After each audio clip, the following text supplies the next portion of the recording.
नथिया तीन पतिया तू त करेला हो लंबी लंबी बतिया, लंबी लंबी बतिया।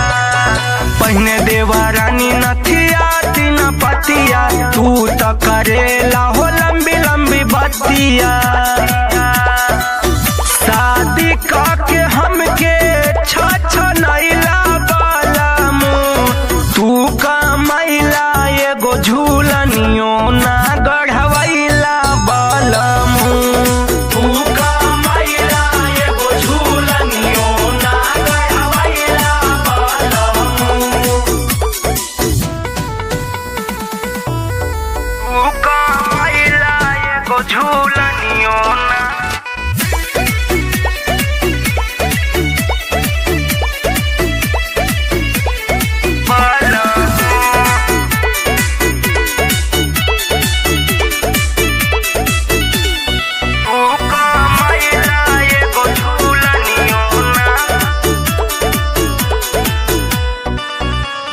रेम्बो अक्षय कहिया पुरई बयार मनवा, रविंदर दीवाना से हम देहबो रहनावा।